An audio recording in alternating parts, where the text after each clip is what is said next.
देख रहे हैं आप इस विधानसभा?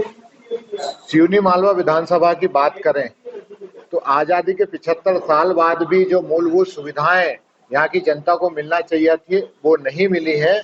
इसलिए हम संकल्प लेके आए हैं कि अब आम आदमी पार्टी सिवनी मालवा विधानसभा के लोगों तक शिक्षा व्यवस्था, स्वास्थ्य व्यवस्था, रोजगार व्यवस्था और भ्रष्टाचार मुक्त व्यवस्था सिवनी मालवा विधानसभा को हम लोग देंगे और सिवनी मालवा विधानसभा से शुरू करते हुए पूरे मध्य प्रदेश को ये व्यवस्था हम लोग देने जा रहे हैं।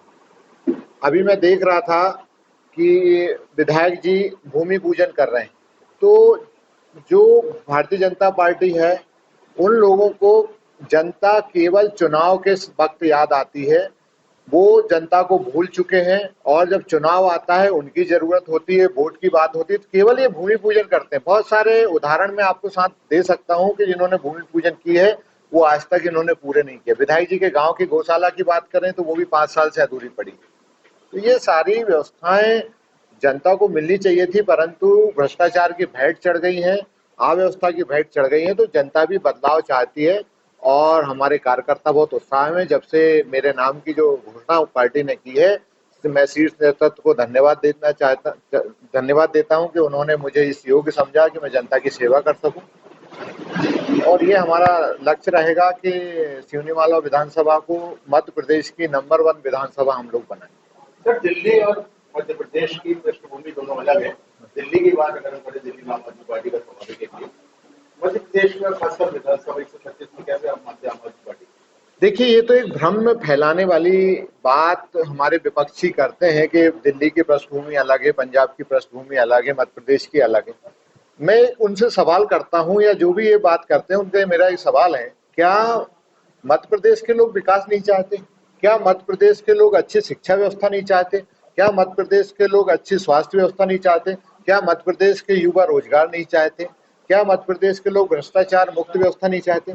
सभी लोग चाहते। दिल्ली वालों ने चाहा, उन्होंने हमको लेके आए, आम आदमी पार्टी को मौका दिया। जब दिल्ली की व्यवस्था पंजाब ने देखी तो उन्होंने मौका दिया। अभी मैं गांव-गांव घूमता हूं तो लोग कहते हैं कि हमको भी दिल्ली जैसी व्यवस्था चाहिए, हमको भी दिल्ली जैसी सरकार मध्य प्रदेश में चाहिए, हम भी इस बार मध्य प्रदेश में दिल्ली जैसी व्यवस्था लाएंगे और मध्य प्रदेश में आम आदमी पार्टी की सरकार बनाएंगे। तो सब जनता चाहती है ना, जनता जो चाहती है वही होगा ना। जो कुछ चंद नेता जो चाहते हैं वो कैसे होगा? सिवनी मालवा 136 की बात करें, हमेशा से जातीय समीकरण हावी रहा है, कैसे आप इसको एडजस्ट करेंगे? जब जात की आप बात करते हैं तो मैं कहता हूं जातिवाद हमारी समाज में सबसे बड़ा जहर है।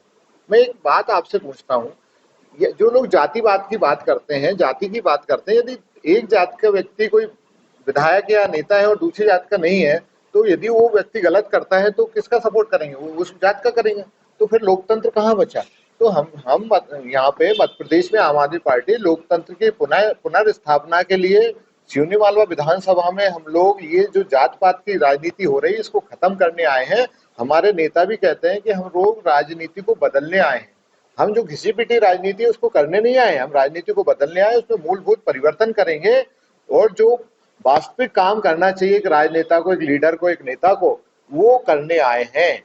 अब हम लोग ये जो एक परंपरा चली आई है कि कोई शादी में आ गया है, हमारी कथा में आ जाता है, तो हम उसको वोट दे देंगे। अरे भाई, नेता चुन रहे हैं हम रिश्तेदार नहीं चुन रहे हैं, क्योंकि रिश्तेदार ये काम करते हैं। रिश्तेदार तो बहुत सारे हैं हम लोग, तो हम ऐसा व्यक्ति चुने जो हमारी फसलें खराब हो जाए, हमको यूरिया डीएपी नहीं मिले तो हमारे साथ खड़ा हो जाए, किसी को शिक्षा से किसी क्षेत्र में शिक्षा की समस्या है और अन्य समस्या, तो साथ खड़ा रहे, जनता की लीडरशिप करे, जनता की आवाज उठाए। तो जनता की ये डिमांड है, तो हम उसी रास्ते पे चल रहे हैं। हम जनता के लिए काम करने के लिए संकल्पित हैं, दृढ़ संकल्प लेकर हम लोग गांव-गांव तक, घर-घर तक जा रहे हैं और गांव-गांव में पहुंच रहे हैं और लोगों की समस्याओं को समाधान भी करा रहे हैं। हमारा तो स्लोगन है, पहले इस्तेमाल करो और फिर विश्वास करो। तो इस विचारधारा को लेकर हम लोग काम कर रहे हैं। जातिगत जनगणना का मुद्दा इन दिनों छाया हुआ है, तो किस तरीके से? देखिए, जनगणना तो होना चाहिए, परंतु यदि हम लोग समाज को धर्म, जात और सब में बांट देंगे तो मैं तो कहता हूं कि एक जात होनी चाहिए और वो जात होगी इंसानियत की, और धर्म भी इंसानियत ही होना चाहिए। और उस विचारधारा को लेके हम लोग काम करते हैं। मानव मात्र एक समान है और सभी को बराबर सुविधाएं मिलना चाहिए। और यदि आरक्षण की बात आती है कुछ, तो उसको आर्थिक आधार पर होना चाहिए, और जो वास्तव में जिसको जरूरत है आरक्षण की उसको मिलना भी चाहिए। क्या आप मानते हैं कि सिवनी मालवा क्षेत्र विकास कार्य में पिछड़ा हुआ है? मैं तो 100% मानता हूं कि सिवनी मालवा क्षेत्र विकास कार्यों में पिछड़ा हुआ। अभी मैं यहाँ के जो सेग्रीगेशन प्लांट का मैंने दौरा किया, एक छोटा सा काम था कि यहाँ शहर का कचरा निकले और उससे पॉलीथीन अलग की जाए, अन्य मेटल अलग किया जाए, और जिससे खाद बनाए जा सकते, जो घर का निकला वेस्ट है, सब्जी है तो बनाए। परंतु मैं वहां जाकर देखा तो दंग रह गया। वहाँ 3 मेट्रिक टन का प्लांट लगा हुआ, परंतु वहाँ कुछ भी नहीं है, कोई मशीन नहीं है, और केवल दिखाने के लिए कुछ कचरा डाल रखा है। वो हमने पूछा कि यहाँ पे कैसे हो रहा है, तो बोले हम लोग मैनुअली करते हैं। तो आप भी जाके देखिएगा कि जनता बड़ी मेहनत से 2 डस्टबिन में कचरा रखती है और वहां जाके उसको मिक्स करके फेंक दिया जाता है। और यहाँ कॉलेज तक की व्यवस्था नहीं है, कॉलेज बिल्डिंग किराए की बिल्डिंग में लग रही है, यातायात की सुविधाएं नहीं है सिवनी मालवा में, तो शिक्षा प्रॉपर मिल नहीं रही, यहाँ पलायन करना पड़ रहा है युवाओं को उच्च शिक्षा के लिए। तो यहाँ तो विकास हुआ नहीं। इस विधानसभा में कम से कम 20 गांव ऐसे हैं जहाँ जाने का रास्ता नहीं है।